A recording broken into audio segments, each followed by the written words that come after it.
Hi, wrestling fans. Thanks for clicking the dreaded D-Rose report. Besides appearing at the dinner segment with Kane and Daniel Bryan last night, Hall of Famer Mae Young also was backstage at Raw visiting, and the segment with Mick Foley and CM Punk at last night's Raw in Albany had everyone backstage glued to the monitors, feeling that Foley gave his best performance since returning to WWE last year, and apparently they came up with the idea to bring Foley to Raw just a few days ago. And there's a lot of good tickets, by the way, available for tonight's WWE SmackDown tapings, Buffalo, New York, at the First Niagara Center. Get your money out. Head on down there, hell, if you live around there.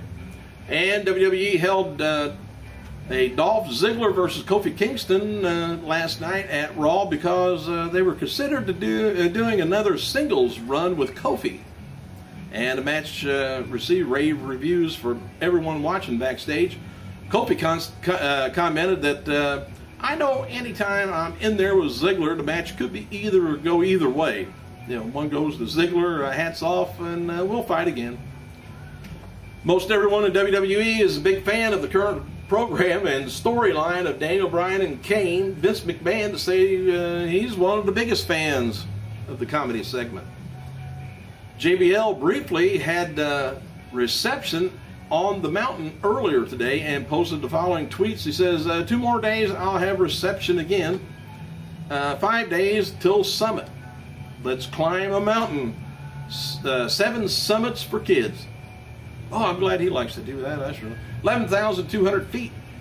He says, I've been hiking for 2 days through the rainforest at the plateau, making camp soon. 5 more days to the top of Africa.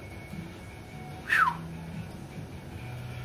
All right, Mick Foley spoke to WWE.com when the cameras, through the cameras when they're off, supposedly off. Anyway, after CM Punk attacked him at the end of last night's Raw, Foley said he obviously touched a nerve with Punk earlier in the night. Foley said that months from now, people won't remember the kick to the stomach, but they'll remember his in-ring segment with Punk. Foley says Punk sent him a message. He said he got it.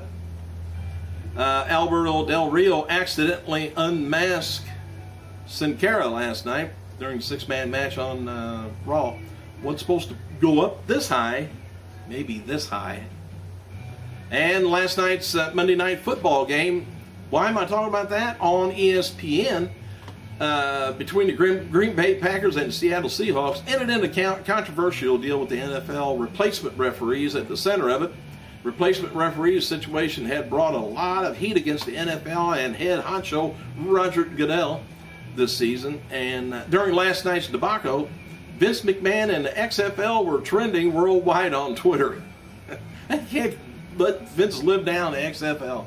Anyway, the whole storyline of Raw with the referees was based on the NFL replacement debacle. And word is that Vince McMahon isn't happy with the NFL because of the Raw ratings. And WWE Main Event debuts on the Ion Network beginning Wednesday, October 3rd. And WWE is going to begin taping for the main events next week. And the idea is to tape main event on Mondays before Raw and tape Superstars on Tuesday before SmackDown. I don't know how that's... I don't know if you get Ion on your network or not, but ION, by the way. Mickie James, she's going to be taking a few days off from competing to nurse an injury to the rib. She aggravated the injury during TNA's live event tour last week. The 2-time TNA Women's Knockout Champion tweeted Monday and said, walking into the docks to finally get my rib x-rayed. Been working through the pain 2 weeks now. Lucky I'm too... Well, I can't read what she said. Oh well. James released an update on the procedure Tuesday. She revealed that her ribs are deeply bruised. That's good. Thanks, gang, for all your thoughts. Well, anyway, she went on to talk about thanks for, thinking about it. Anyway, once the centerpiece of the knockout division, James has been sporadically featured at WWE wrestling program. In recent months, she asked whether her infrequent appearances on Impact were as a result of the injury. She said, nope, had nothing to do with it. She said, who knows? They don't need to leave her off TNA. I noticed they seem like they cut back on some of the women's stuff on there, but maybe get Karen Jarrett back. I don't know. Cameron, by the way, member of the Brodus Clay dance troupe. Pterodactyls running rampant with him. She entered a not guilty plea for her drunk driving under the influence case on Tuesday. TMZ reports a pretrial hearing is scheduled for October 23rd in Florida. Her real name is Adrienne Nicole Andrews, and a 24-year-old was busted for drunk driving on August 24th down in Tampa. And as she allegedly offered the arresting officer $10,000 to release her without charge. The bribe was rejected. Apparently, she got a millionaire cop, I guess. I don't know. Further compromising the matter, Cameron did not inform WWE officials of the arrest. They were learned that she had been arrested when they read it online. Ooh. She was, since then, been suspended for 15 days. I don't know from where, but anyway, WWE officials' website, they released a video playlist of rarely acknowledged matches, including a bout between Shawn Michaels and Ric Flair from 1991. Other clips featured The Rock versus Kurt Angle versus Big Show in a WWF Hardcore match, and Rey Mysterio versus Mr. Jerry Lynn in a WCW Cruiserweight Championship match, and Rick Rude and the Dingo Warrior, Ultimate Warrior, teaming up against and Ted DiBiase facing Hulk Hogan in 1979. Rowdy Piper noted on Twitter that Ric Flair will appear in an upcoming edition of the Rod Pod, it's the podcast that Roddy puts out. I've never gotten one. I think I've heard you had to pay for it. Maybe that's why I haven't gotten one. Former WWE star and turned mixed martial arts Bobby Lashley will not compete in the premier World Series of Fighting airing on NBC Sports Network on Saturday, November 3rd. The promotion released the full lineup for their premiere and on Tuesday. Lashley was not amongst them and listed after previously announced to appear. I don't know what happened, but Pro Wrestling Torch has confirmed that Lashley is not going to be competing on the show. Oh. Social media activity for Monday's Raw was slightly up from last week. Episode garnered about 287,000 plus in social activity, up from 255,000 plus on September 7th. However, Monday's show was below figures for the 6 previous weeks. And Raw ranked second in social media activity for cable television programs behind Monday Night Football, behind it. And Monday's Raw concluded with, of course, Punk encountering Mick Foley backstage, giving him a kick to the gut in response for disappointing glare. Moments later, Punk stopped dead in his tracks upon seeing Ryback, stared him down, and the segment also notable for lack of crowd reaction for Ryback at the segment. Don't know why that was, except according to fans in attendance, the segment was not shown to the crowd live on the Titantron. The screen was dark, so that's why nobody said anything, in case you thought somebody may have passed out again. And as noted before, WCW and and NWO star Scott Norton is going to be at All Japan Pro Wrestling October 7th. Norton's going to be teaming with former partner Great Muta, and they're going to be facing a tag team, Japanese tag teams over there.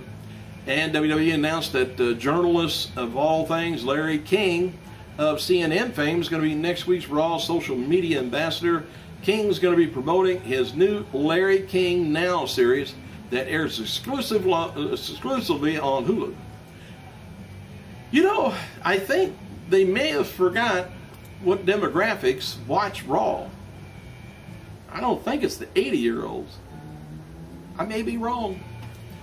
Raw General Manager AJ Lee continues the storyline with CM Punk after last night's Raw. She tweeted, "Hey Punk, are you sure you want to expose the details of our personal life? I can play that game too." Tonight's WWE SmackDown is going to be taking place first at Niagara Center, Buffalo, New York, hometown of Beth Phoenix. And Randy Orton is going to be flying down from the set of 12 Rounds Reloaded, and he's booked for the main event against Big Show. Local advertisements for Sheamus versus Dolph Ziggler, and they're teasing that Ziggler may cash in, and they're going to tease it up until probably WrestleMania. My opinion. Former WWE diva Candice Michelle noted on Twitter she's due to give birth in less than a month. Apparently, she's pregnant. Yeah. Candice threw a birthday party over the weekend, and her husband and Lillian Garcia sang to him.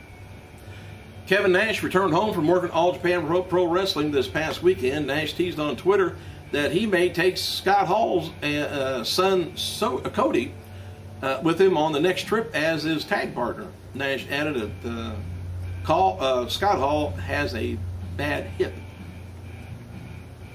That ain't all. Anyway, Scott's hips is bad shape, carrying me all those years, he says. And Cody's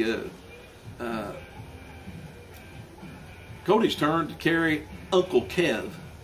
Outsiders carry each other up and downstairs, in bars and in ring.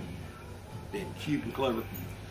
All right, Roddy Piper has confirmed that the upcoming well, I told you about, Flair. Anyway, Piper didn't confirm the date, but it sounds like it's going to be recording soon. Restaurant scene where Dr. Shelby, Kane, and Daniel Bryan was on Raw was a spoof of a scene in a movie where Harry met Sally. Of course, you've seen the older lady there, probably wanting whatever they got. And did you notice the Kmart logo in the background? Anyway, the next set of WWE tryouts will run from September 28th to October 1st in Tampa. The camp is sold out and has been for a while. NXT head trainer Bill DeMott said on Twitter, big things are happening this week. Over 50 people trying to become the next NXT superstar.